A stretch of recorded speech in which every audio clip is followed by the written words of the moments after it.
conclusion. Because the God I serve is at work. We bless his name. Oh God, we thank you for this hour. Thank you for the fellowship of the believers. Thank you for the family assembled and those that are yet assembling. Thank you for your son, the greatest gift. Hallelujah. Jesus, who's our Christ. Amen. Thank you for it. Thank you for the blood that he shed that not just covered my sins but washed them away. Thank you for that. Thank you for raising me up from the worst mess a person can be. And you raised me up from my mess and then you blessed me. Thank you for that. Thank you. Thank you for healing those who are trusting you right now to be healed. Thank you for that. Thank you for feeding those who have found themselves wanting food. Thank you for that. Thank you for loving on us beyond our faults and feelings. Thank you for that. There's no doubt in my mind that we need you.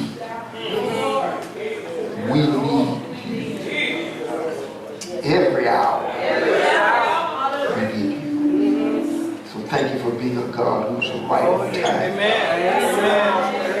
Amen. Bless your word today as it goes forward, that it might bless your people. Speak a word to us, please. In the name of Jesus our Christ. Amen. I want you to turn to the book of Habakkuk. The book of Habakkuk, that is a very short book found between Nahum and Zephaniah.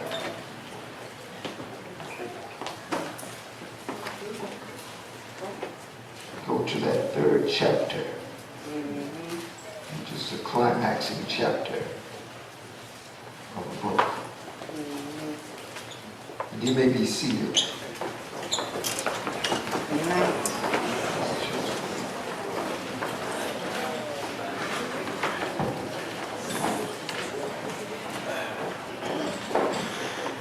Let me first say that I am privileged,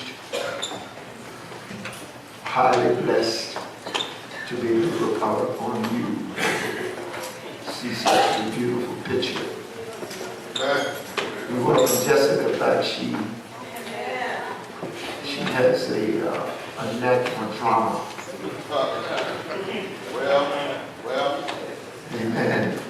And God always delivers her, so we thank God for you.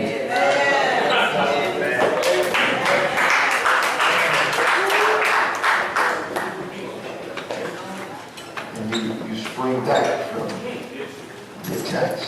You spring back well. So we thank God for you. I suspect that your husband probably takes all the credit for keeping you. And he should. That's his job, to keep you. I thank God also for his deliverance and complete wholeness and wellness of Dr. Mary Thomas. She prepares to go into a procedure. God has already taken care of it. Sometimes we have to go on to see what the end is. So we thank God for you, Dr. Thomas. We bless your name, each and every one. You know, I was reading through Brother Roosevelt Miller's manuscript. He's written a book. And it is quite insightful. And he is looking for some readers, some proofreaders. Now, if you can't have me read, don't you come. We need some proofers. Who can, yes, proofers who can take his document and proof it, mark it up, so that it will reflect what he wants it to reflect at the same time. Meet all of the requirements. So we got one hand that went up. Got two hands. Proofers got 3 hands, 4 hands. That's about all he needs. If he gets more than that, he's not going to be able to read all the proofs. So y'all see me right after service, or whenever we can catch up, and we'll make some copies. Amen. Right. I was looking on the social media, and I believe I read this right. I don't see her in here, but I believe that Sister Amber has written a book. Yes. Look, let me tell you something. We have to exercise the gifts that God has given us and stop looking for a perfect opportunity. Just use what you got where you are. Wherever you are, use what you have. Watch God. I want to talk about criticizing it does not change it. Criticizing it doesn't change it. Now, little is known of the prophet Habakkuk. Matter of fact, in rabbinic tradition, it links him to the son of the Shunammite woman over in 2 Kings chapter 4, verse 16, because of Elisha's words to the woman, "Thou shalt embrace a son."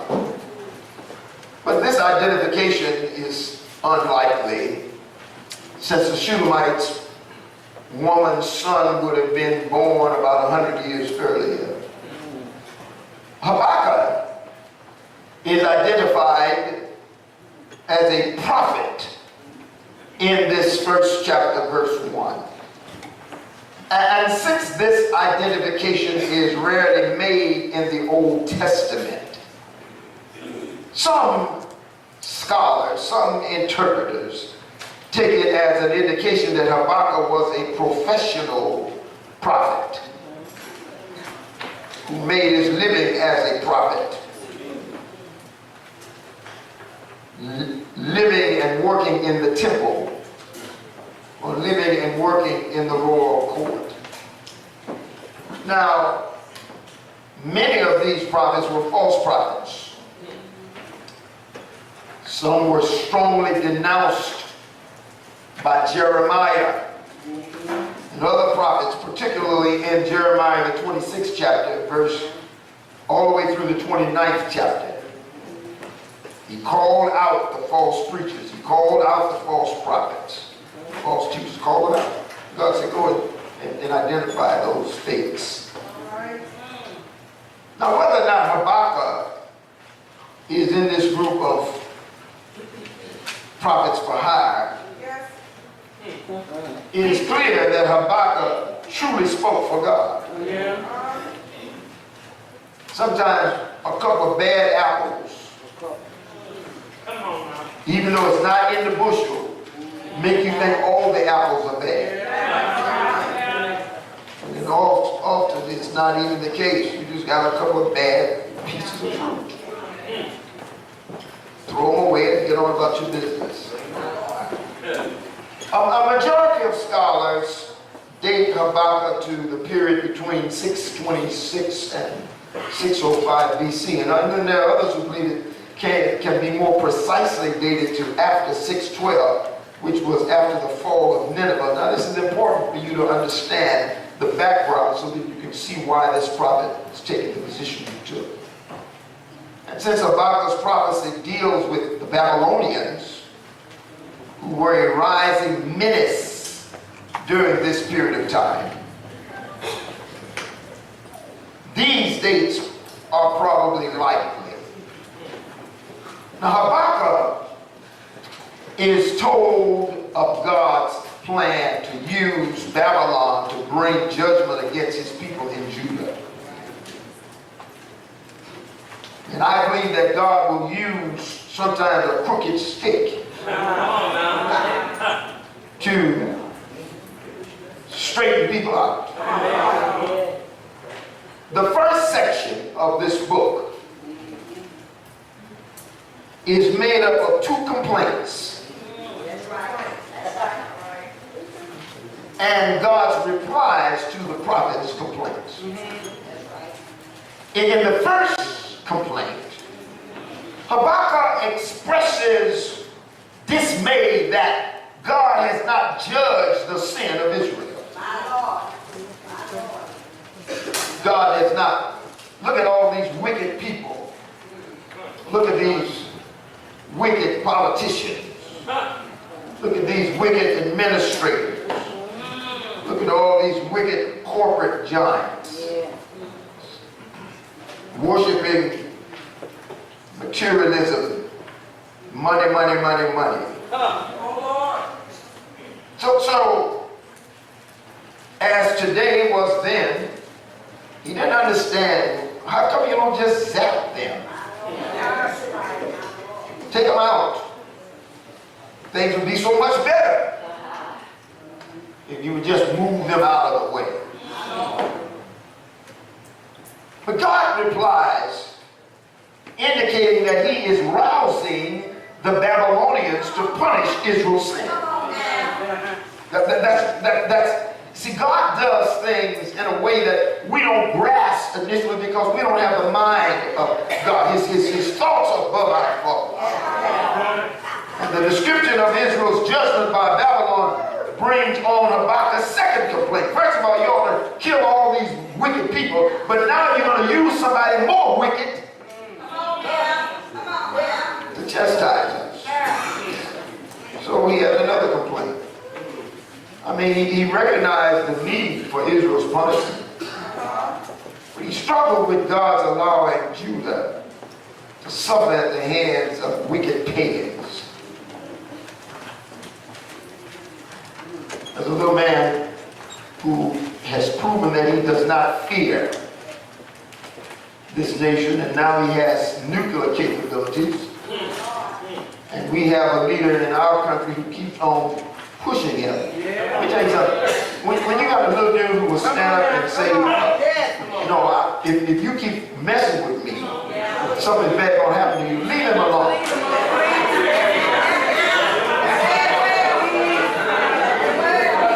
Leave him alone. Because what he's saying to you is that I'm not scared of you.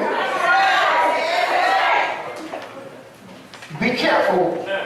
Don't push people, particularly those that you have already discounted as being small. Push them. You push them and they're going to reach it. You can't outrun what they're going to bark with. So we have this little fellow over there and he's saying, you keep on fooling with me and I'll push this button. And our guy is saying, you push that button and we're going to wipe you out. Now the question is, how are you going to wipe somebody out if you've already been wiped out? Anyway, let's go back. So Habakkuk recognized the need for Israel's punishment. But he struggled with God's allowing Judah, God's chosen people, to suffer at the hands of these pagans. God responds to his second complaint. God is patient. He responds by confirming his judgment through Babylon. See, just because you find fault with God's ways doesn't mean that God changes what he's going to do. But he also promises that despite Israel's terrible punishment, a righteous remnant would survive. And in the end, Babylon would fall. I'm going to use them to chastise you, and then on the back end, I'm going to take those of you that's left to take them out.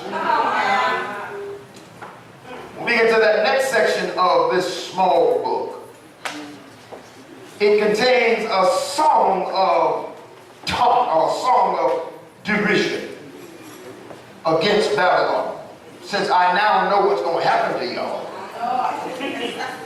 It's almost like the way kids used to play. No, they weren't kids actually, but they would play the dozens. That's a sure way to get stoned. certain things you just don't do. But they were playing because they don't realize that they were trained in that by the slave owners. Slave owners would take the slaves who had a hand cut off or a foot off or had something else done to them. They were no longer as valuable to the owner, and he would put them in a dozen and then sell them by the dozen. So you would see Uncle Wit limping into the line. You would see Aunt Duty limping into the line. And so somebody on the side, the youngsters who didn't know any better, say, your mother limps. And that starts, of course. Well, your mama limps. And, it goes on and on. They didn't realize that that was part of the enemy's plan to keep us oppressed. Can y'all hear what I'm saying? So when you are going to talk, make certain that your bases are solid. Make certain that what you are saying has substance. So in this instance, he began to talk against Babylon, promising her sure demise. Look, I know you're going to whip up on us really bad, and it's going to look really tough, and it's going to be really bad, and we're going to find all kind of fault as you take us out, but I got to tell you something. In the end, we win. Yeah, I'm going to be down for the count, and everybody's going to be ready to turn the lights off, they're going to be ready to leave, but while I'm down on the cannabis, it's not over. This song is made up of 5 woes, which enumerate Babylon's sins and the judgment God will bring against her. In the final section of the book, which is where we're going to deal this morning, brings resolution to Habakkuk's complaints. The prophet sings a prayer to the Lord. Notice that he sings a prayer to the Lord. Now this is important for you to appreciate because many people criticize the way our ethnic or cultural churches have church.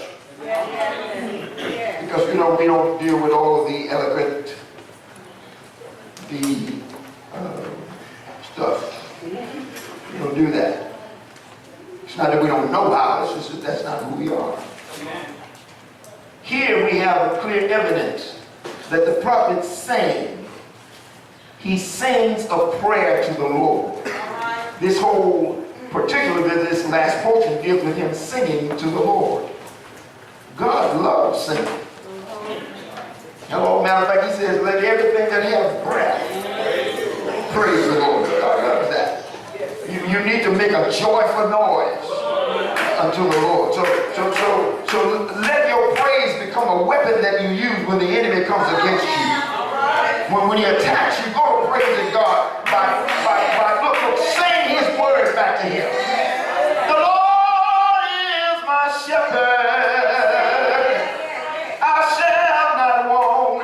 And look, I'm telling you, the enemy is going to back it up, you see, because suddenly you are now in tune with what God is. Vertically. Y'all understand what I'm saying? So he's saying this prayer to the Lord, which culminates with a declaration that he will rejoice in the Lord. No matter what the circumstances he and his people might face, they are still going to rejoice. Give me that first and second verse. A prayer of Habakkuk, the prophet, on Shigionoth. Lord, I have heard of your fame. I stand in awe of your deeds, O Lord. Renew them in our day. In our time, make them known. In wrath, remember mercy. I've heard all about you. I'm filled with awe. You are the awesome God. I'm filled with awe by your amazing work. And in this time of our deep need, of our great tragedy, help me, help us again as you did in the years gone by. I know your track record. Your track record is perfect. So help us today the way you helped them in the past. And in your anger, And you have every reason to be angry with us. In your anger, remember your mercy. What the prophet is showing us here, we need to learn to pray wisely. Don't go to God finding fault with everybody else. One of the most important things we can learn in the spiritual life is to pray wisely. You're praying wisely when you're in God's word. Hello, because God honors his word. Habakkuk's request for speedy judgment seemed wise to the prophet. He thought it was the right thing to do. And after all, he knew that in wrath God would remember mercy. Yet the prophet had no real conception of what divine judgment would mean to his people, or even to himself. You know, it's wisest for us to ask God to do what is best and to be gracious as opposed to trying to tell God what he should do. Otherwise, the Lord may give us what we ask for. And often what we ask for is definitely not what we need in the long run. I know some folks that said, you know, I ran behind this person and I stayed on him and I was praying to God, Lord, this is the one, this is the one. And the Lord didn't seem to want to deliver. And then finally, the person said yes, and here we are some years later, and we both regret the fact that God ever heard our prayer.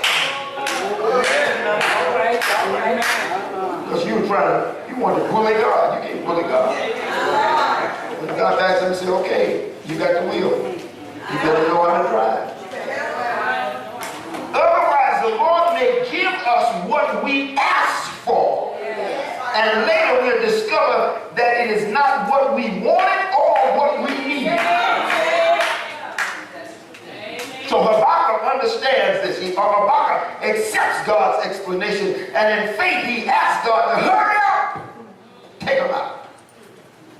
In our time, I need you to do it. In our time, give me verse 3. God came from Teman, the Holy One from Mount Paran. His glory covered the heavens, and his praise filled the earth. I see God moving across the deserts from Edom. Holy One coming from Mount Paran. His brilliant splendor fills the heavens, and the earth is filled with his praise. Look, here's a word for you. When you put your focus on the Holy One, the wicked one cannot take you out. If I focus on the Holy One, then the evil one cannot get inside my perimeter. The name is associated with both forgiveness and judgment. Here, judgment is in view, and Habakkuk is given visions of God acting in judgment. It was best for Judah that God judge that straying nation soon. Sometimes you got to understand that if you don't get a child when they're early enough to start to behave in a way that is in their best interest, when they get older and they do dumb things, you have nobody to blame but yourself. I'm shocked sometimes at how children are raising parents. It shocks me. It's hard for me to understand. Do you realize what that little boy just said to you? Oh yeah, but he's just playing. No, look, children learn through play. Can you hear what I'm saying? See, playing to them is learning. They learn through play. So if he's just playing, you ought to even be more nervous. You'll be saying, oh no, we don't talk like that, and you definitely don't talk like this, and I'm your mama, I'm your daddy. And this is the case right now. Mama never used to say something else, but I don't think I'm allowed to say that these days. But I tell you what she said. She said, I will take you out. And I believed her. Yeah, I believe her. So you gotta start early enough so that the child is clear on what your expectations are. Set the boundaries. Now look, it's a poor thing if you want to go and chastise a child and you've not shown them what the boundaries are. Can you hear me? So Habakkuk is given visions of God acting in judgment that was best for Judah. But God God knew what was ultimately best, and it required that I chastise you now.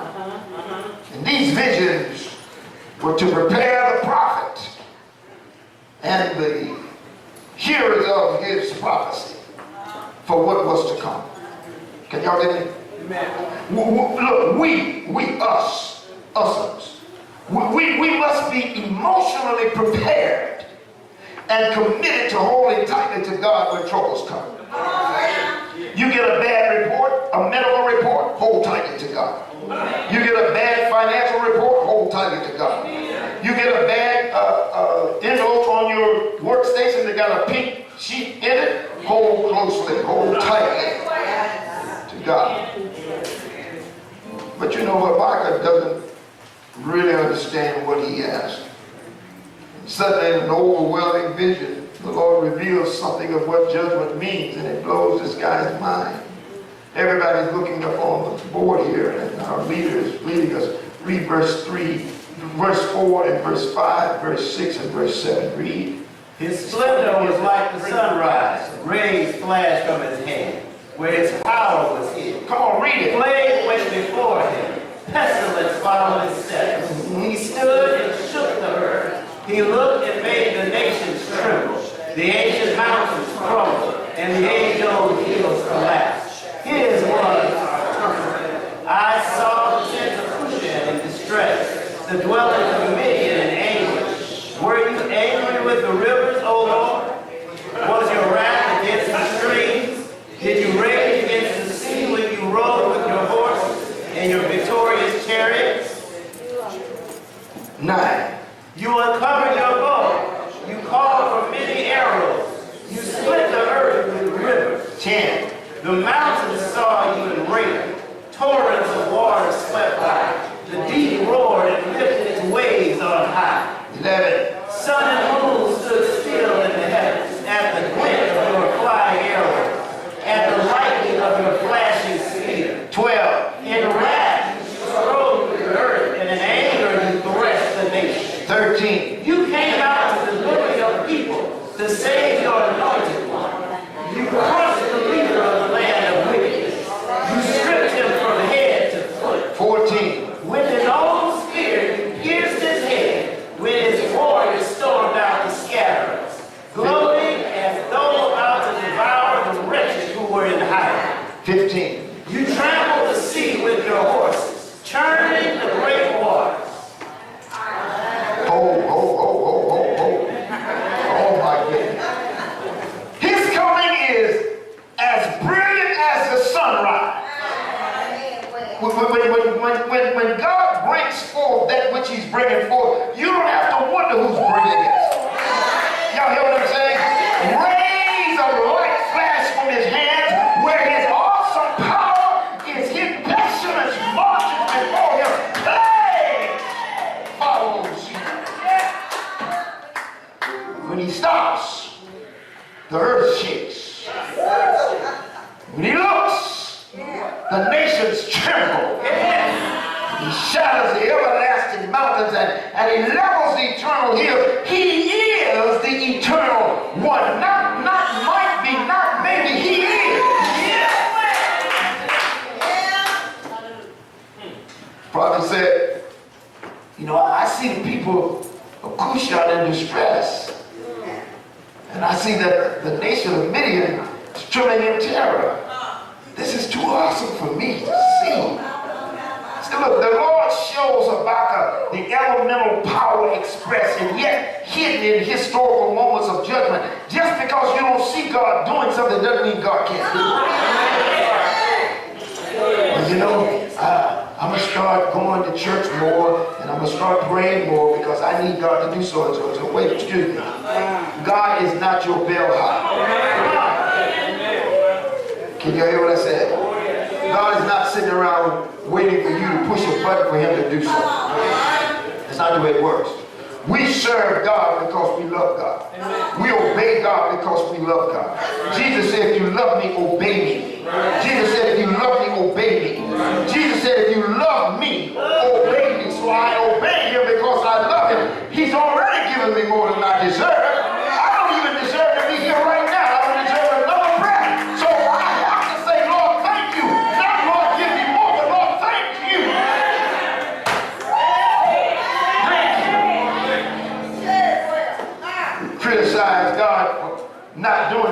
you want him to do.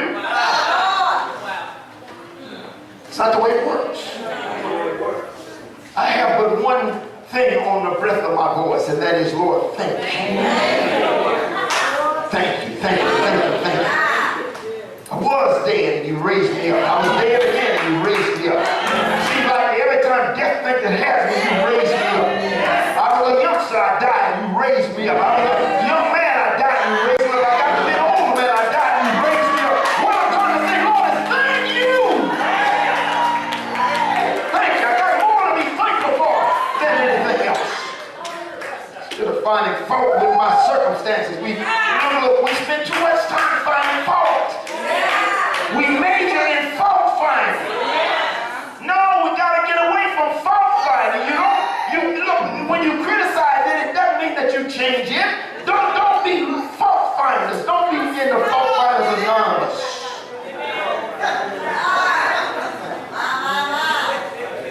I don't need that. Can you hear what I'm saying?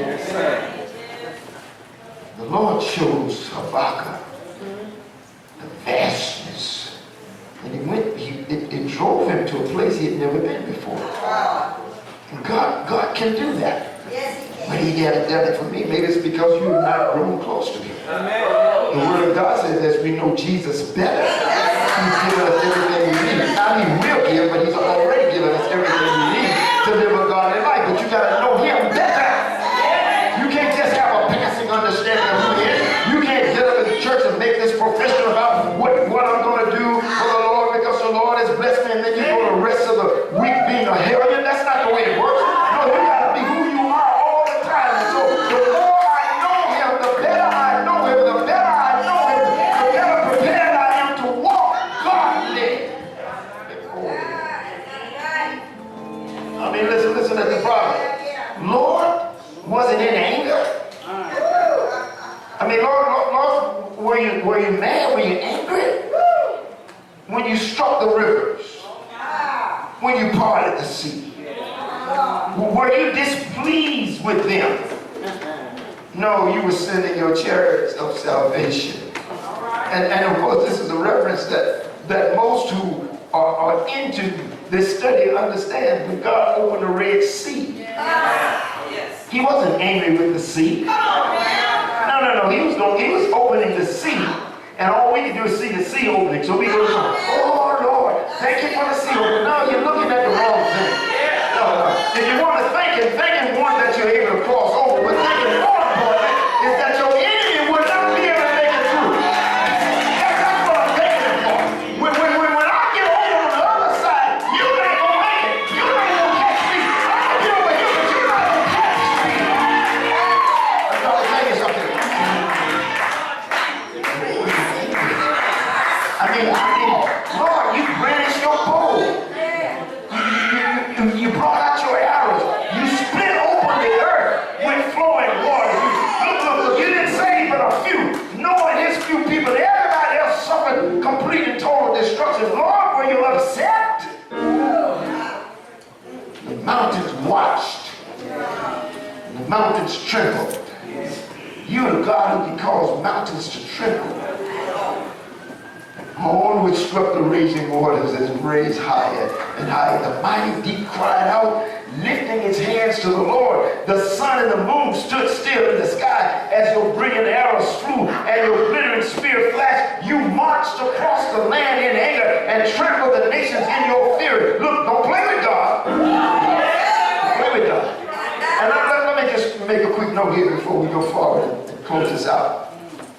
Be careful of jumping too quick on when people go to talk about it one day, the saints are going to take over, God's going to deliver this nation, and we're going to all be in blah, blah, blah, and we're going to be in control, and God's going to answer our prayer, he's going to deliver. Now, it is true God can do that, but that is not biblically sound. That is called dominion theology. No, look it up. You can look it up. I'm not making it up. That's called dominion theology. What dominion theology really is a sophisticated form of racism. In dominion theology, there got to be somebody who's superior and somebody who's inferior. So the people who are preaching it and propagating it, they see themselves as superior.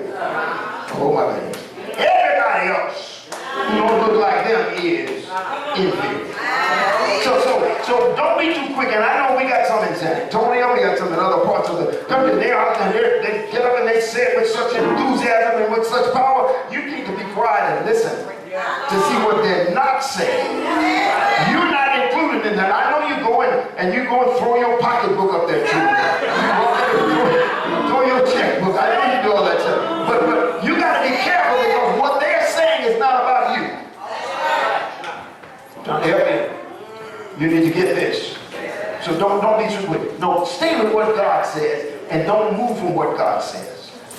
No. Don't allow yourself to be pulled over into something that feels good, because if it feels good, it's probably not good. Are you saying that everything that feels good to me is not good to me? I'm telling you that because you asked that question. But everybody else, I'm telling you, be careful. You can't necessarily trust your feelings on virtually anything, but you can always trust the facts of the Word of God. The Word of God says to just walk by faith. Faith in what? Faith in the Word of God. And if you want things to change, you don't change them by criticizing them. No. If you want things to change, start with you being transformed. And then walk a transformed life so that those who are in darkness can see what it looks like. And then, since I'm no longer criticizing them, I can now invite them to walk with me. But as long as I'm finding fault with you, as long as I'm looking down on you, as long as I see you as inferior and I see myself as superior, we might come to the table and talk about reconciliation, but there cannot be any reconciliation until there's first a confession, repentance, and after that, possibly you come and you can talk to me about restitution, then reparation, and then finally reconciliation and restoration, but only after you've done those things. Other than that, don't waste my time talking to me about no table of we can all get along together. Not as long as you define we as being yours and yours alone. I'm not included in your we. And y'all hear what I'm saying? But you went out, Lord, and you went out to rescue your chosen people. You saved your anointed ones. Thank you for that. God will always reach down and grab hold to those who are reaching up to him. You crush the heads of the wicked, and you strip their bones from head to toe. You didn't need anything for them to go back and brag about. And with his own weapons, with that which they brought to slay your people, with his own weapons, you destroyed the chief of those who rushed out like a whirlwind, thinking Israel would be easy prey, thinking we would be easy prey. All right. Trampled the sea with your horses. Mighty waters piled high. What I'm trying to get you to understand is that in the cataclysmic judgment of the Genesis flood, and again in the crushing of the Egyptians in Exodus days, the Red Sea experience, God was showing who was really in control. Verse 16, please. I heard her, and my heart pounded. My lips quivered at the sound. Come on. He gave breath into my bones, and my legs trembled.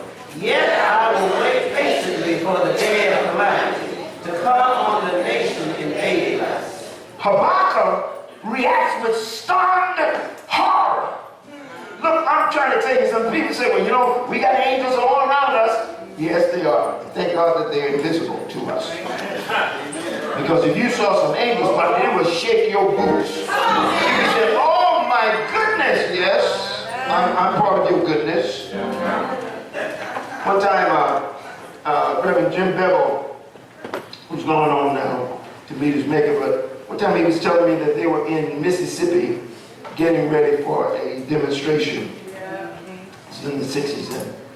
And Bevel said that he was in training these young people in Mississippi, teaching them the nonviolent protest methodology.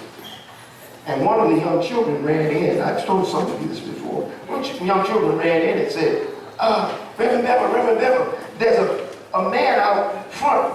He looked like he got on a scarecrow hat and he got a big shotgun. And we nonviolent, right? Yes, we are. So he felt necessary to go out and talk to the man who was sitting on the front. And he said, sir, we're nonviolent protesters, and we don't use firearms. And we're prepared to give our lives if necessary for what's right. And the guy shook his head and said, yes, that's good.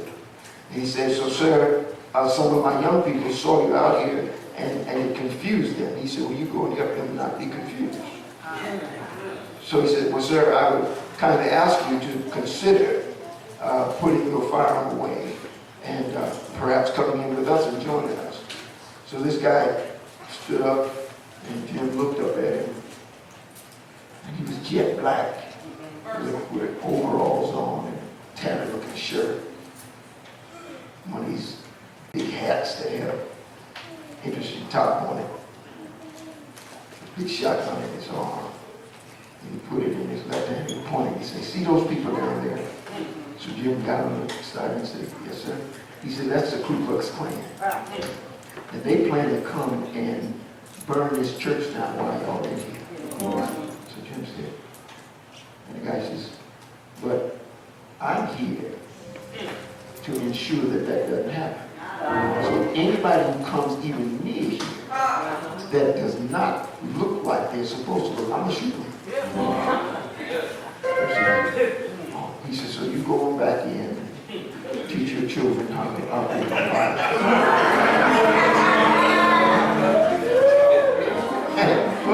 Jim told me this, I'm serious. He told me with his own mouth. He said that, and Reverend, he says, I went back on the inside and we rejoiced and had a great time. He said, then when we come out to do our march, we couldn't find this guy. And we'd never seen him again. We'd never seen him before, but we'd never seen him again. He says, Reverend, it had to be an angel of the Lord. And it dawned on me, we keep looking for angels that look like these little people. I mean, come on now. It might work for you on Valentine's Day, but it don't work. These angels are warriors. So they're equipped to take care of whatever they have to take care of. So Habakkuk reacts with stunned horror. For suddenly he sees the awfulness of the coming judgment on Judah. What I'm trying to get you here is that God will give you a vision of judgment. He gives you a vision of judgment. These poetic descriptions in this text are intended to pull away the veil of space and time and look beyond the material universe to sense God's elemental power unleashed in judgment. It's designed to give you insight that you've never had before. And while the specific incidents in which God's anger flared are only hinted at, the place references and the description suggest three historical incidents. First, the first picture is of God marching from Mount Sinai, along the path his people traveled after receiving the law. He did that to punish them for the sins committed along the way. The idolatry at Midian. Other pictures suggest that the Genesis flood and the destruction of the Egyptian army after Israel's exodus from Egypt was all God's doing. Man could not have done that.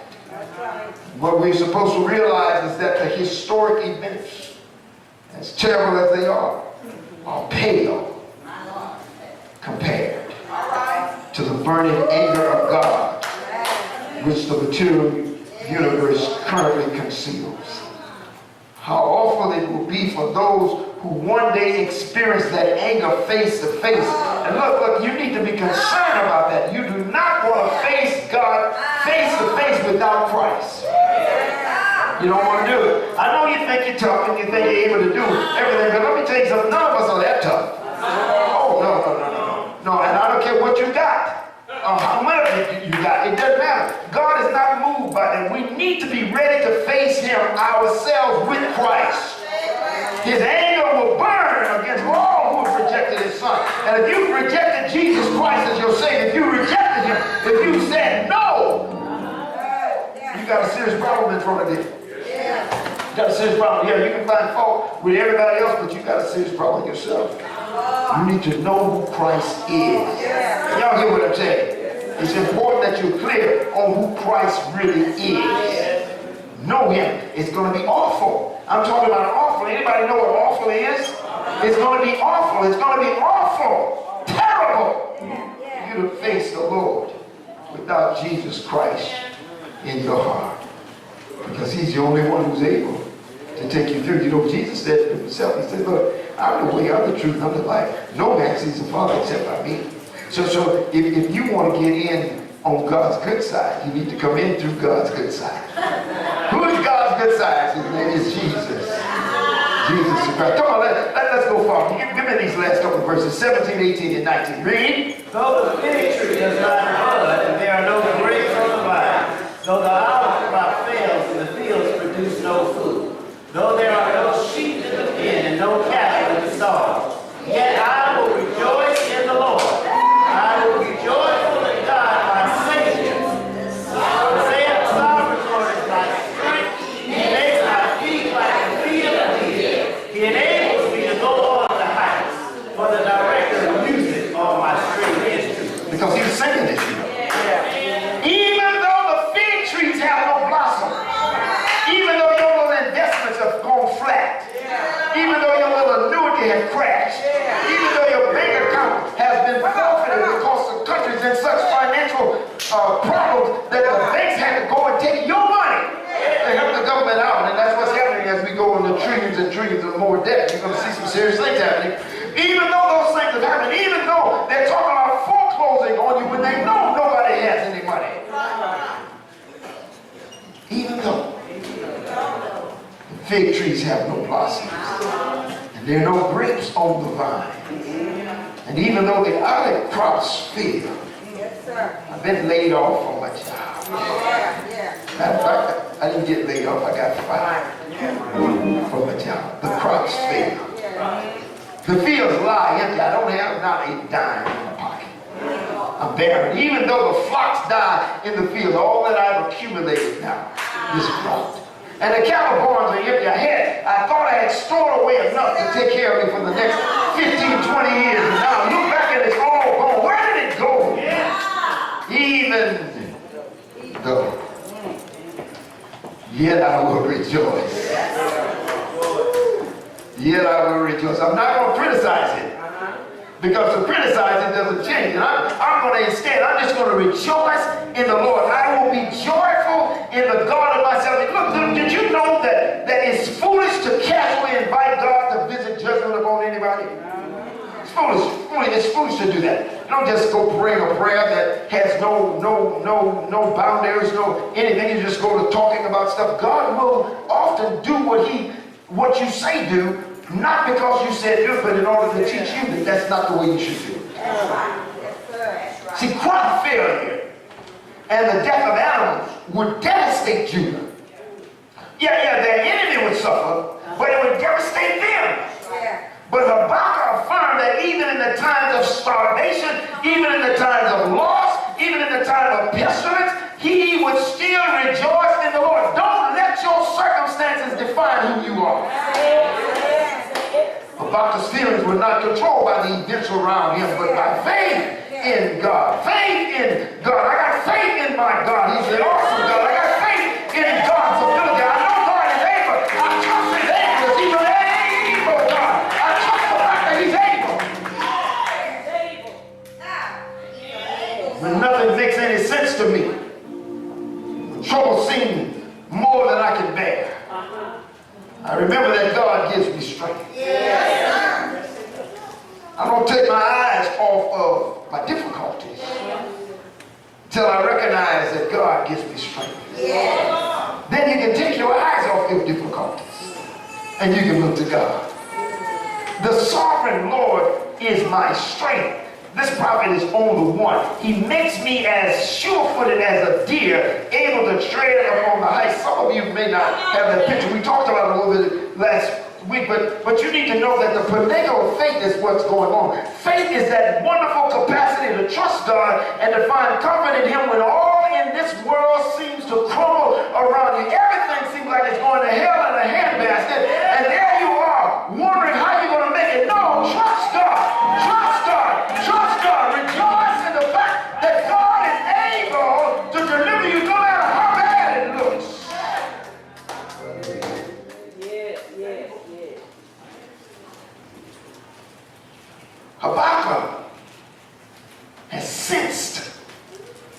disaster which will soon strike Judah.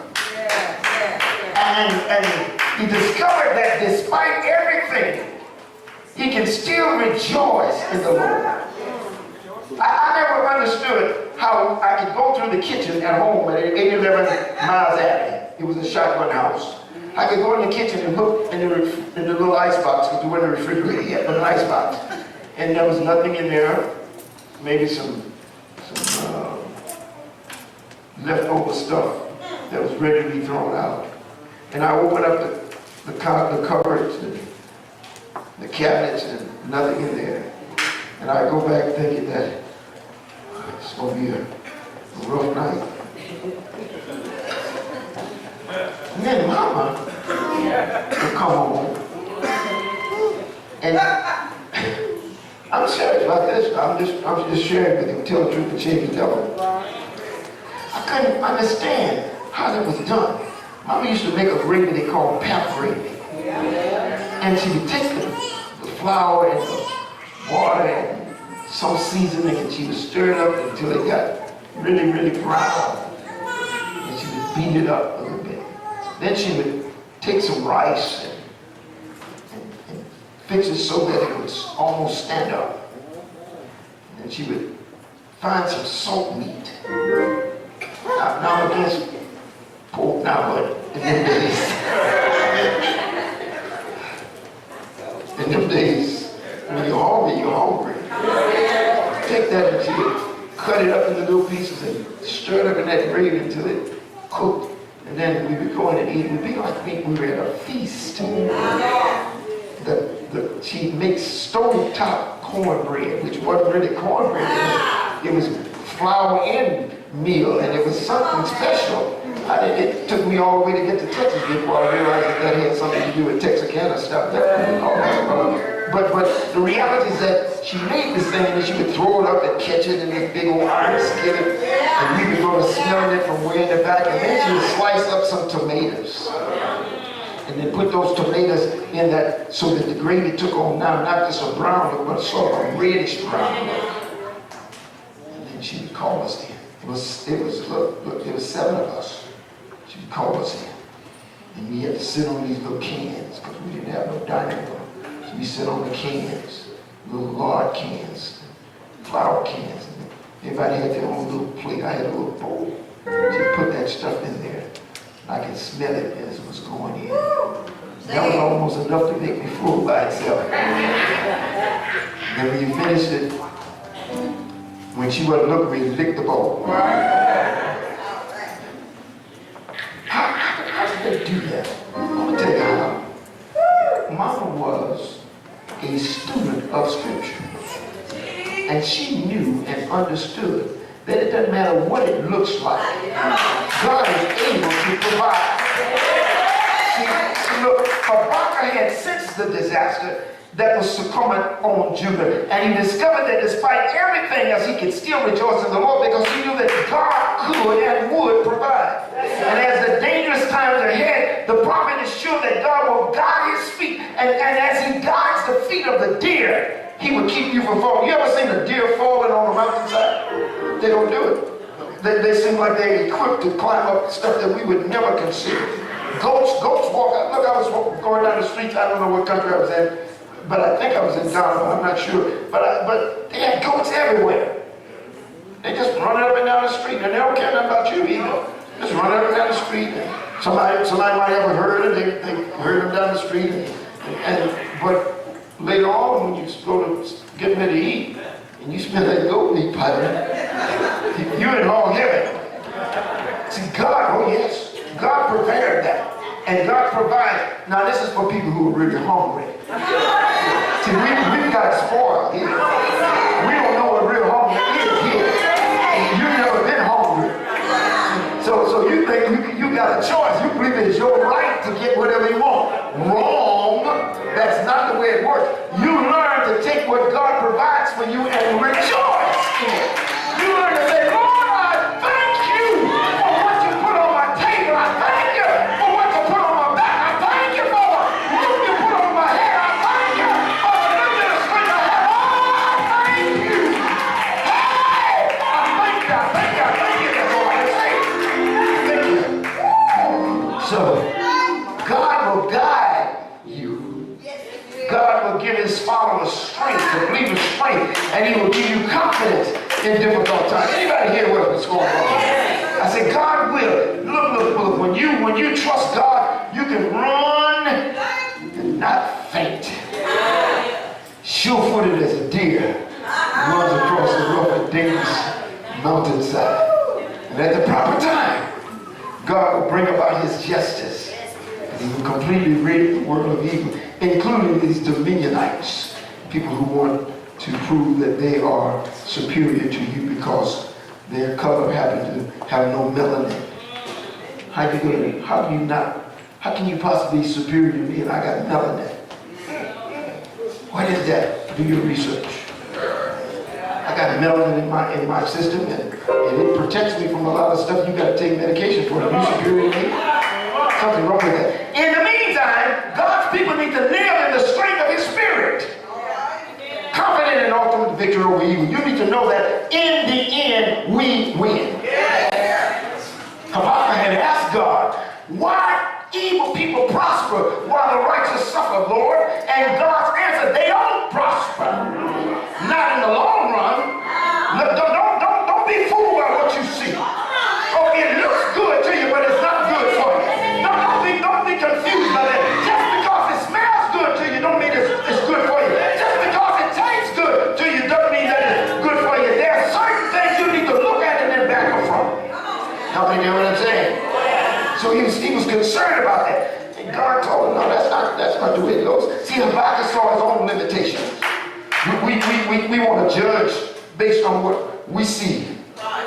The Bible tells us don't walk by sight. Walk by faith. Don't walk by sight. Walk by faith. Why? Because God will provide. Look at your neighbor and say, God will provide. Praise God. Regardless of your circumstance. You're not saying, praise God. Regardless of your circumstance. Why? Because God will protect you. God will guide you. God will provide for you. Trust God to change things according to his plan. Let me show you the greatest example of that is that God sent his only begotten son, Jesus, who's our Christ, to change everything. When he came and he gave his life. He gave his life. He couldn't come in and criticize everybody. Talk about y'all evil, you're wicked, blah, blah, blah. He could have done that, and therefore I'm wiping your hand do that because if you criticize it, you don't change it. Instead, what he did is say, look, I come to bear your sin. And if you want to be free, trust in me.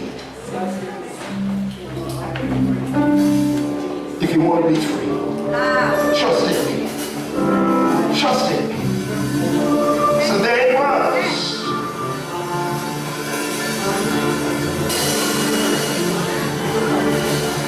He moved up and down the streets, along the seashore. He healed people. He raised the dead. He gave sight to the blind. Look, he was good. He touched you and things were never the same. Jesus. But one day they took him out on an old rugged cross with nails in his hands,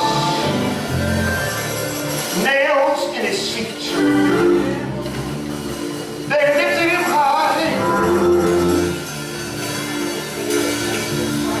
They put a spear in his side. The Bible says that he died. Part of our problem is that we don't believe he died. The Bible says he died. The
first of all, saved from hell, and then saved from the power of sin, and then saved from yourself even. If you want to be saved,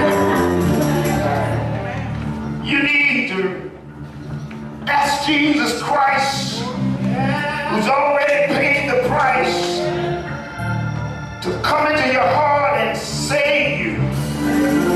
And as you're making your request, you got to confess the fact that I know I am a sinner at birth. And I repent of that because that will block me from getting into your kingdom. Please, Lord, save me. And watch what God will do. You just say it right now. If you're in here, you've never accepted Christ, watch what God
changes the way I see things.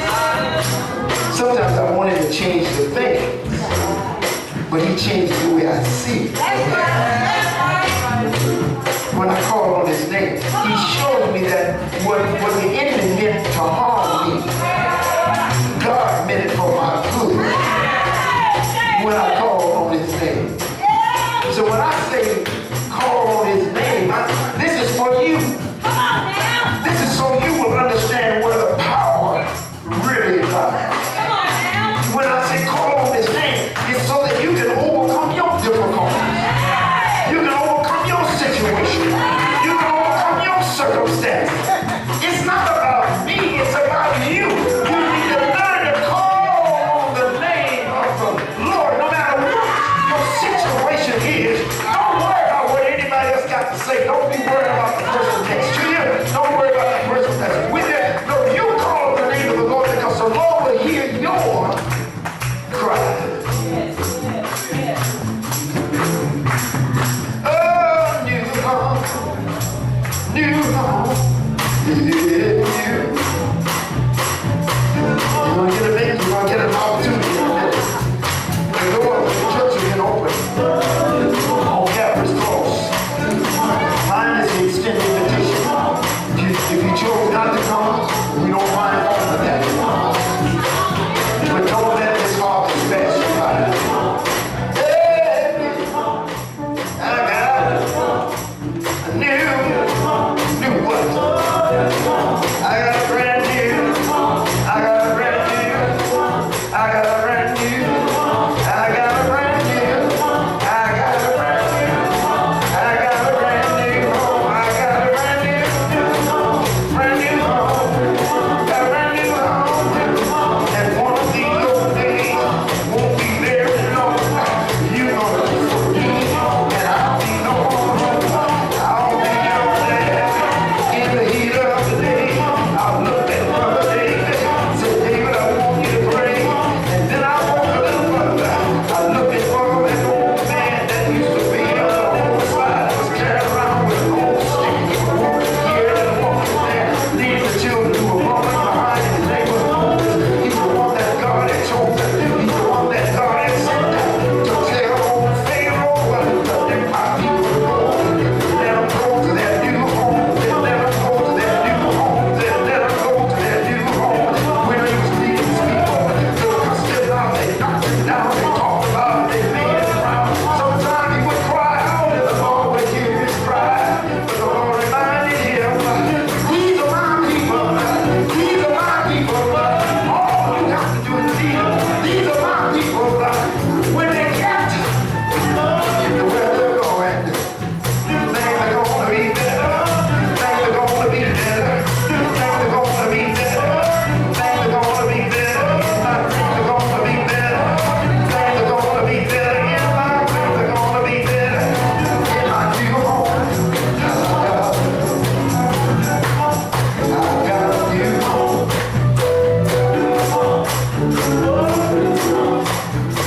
The door's not closing, it's just that I'm getting ready to go.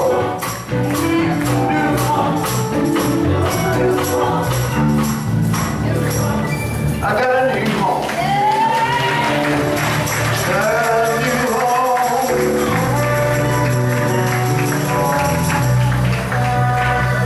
Maybe you just haven't figured it out yet. God has assigned me this task to call those who are lost to Him. It's not about calling you to me, but it is about calling you to Him. So please look beyond me and see Him. Anybody in the building? Anybody in the building? Anybody in the building? Anybody in the building? If you want to be fixed, I serve a God who can fix you.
Anybody in the building? Anybody in the building? Anybody in the building? If you want to be saved, if you want to be raised, if you want to be fixed, I know someone who's able to fix you.